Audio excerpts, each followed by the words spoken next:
At the heart of Toriana, capital city of the world below, the masses waited for their leader.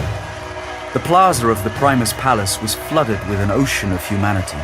90,000 men, women, and children. Each family had been carefully selected by the government's Departamento Culturum and marched to the gathering by armed enforcers. Above the sea of cheering faces, an ornate balcony jutted from the palace's side. 10 figures stood in motionless silence, enduring the crowd's roars, with rifles clutched over armored chestplates. Faceless black visors and carapace armor the color of old blood marked these soldiers as the Red Sentinels, elite guard of the High Priest himself. The back-mounted power packs carried by each one hummed with suppressed tension, bonded to the ammunition sockets of their hell guns via thick, segmented cables. The Sentinel leader kept up a constant stream of muttered words into the Vox network, checking on the position of his sniper teams situated on nearby rooftops. All was in readiness. Should trouble arise from the crowd, the Sentinels and the enforcers on the streets had enough firepower to paint the marble floors red and reduce the plaza to a charnel house. The air itself thrummed as a Valkyrie gunship hovered overhead, its iron hull turned amber by the midday sun, and its cannons seeking targets in the windows of adjacent buildings. Satisfied, it moved away on growling engines, bathing the Red Sentinels below in a heated wind of thrust awash. The Red Sentinel captain spoke a final order into the Vox, and the massive double doors behind him opened. At the first sight of the robed figure walking onto the balcony, the crowd erupted in praising cheers. High Priest Cyrus was the wrong side of middle age, and his fine and carmine robes looked painted onto his rotund form. He raised his hands to the sky. "My people!" The High Priest, once imperial governor of this world, acknowledged the crowd as he bathed in the cheers rising to meet him.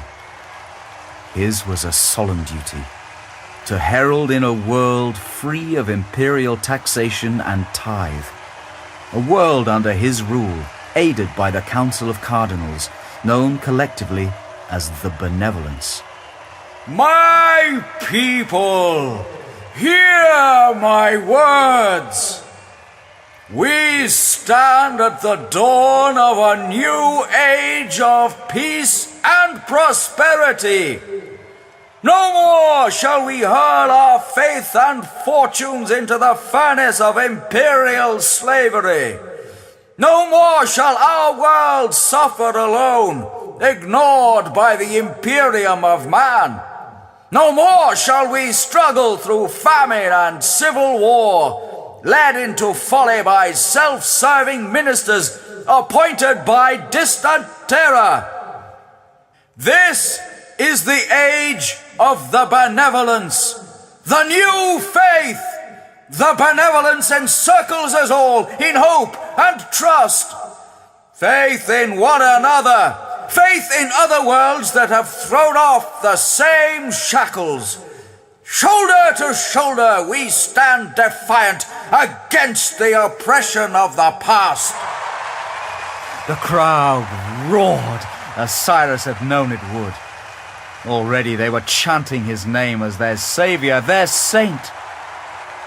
"Brothers and sisters, sons and daughters, we are free, united far from the reach of the hated false emperor. I...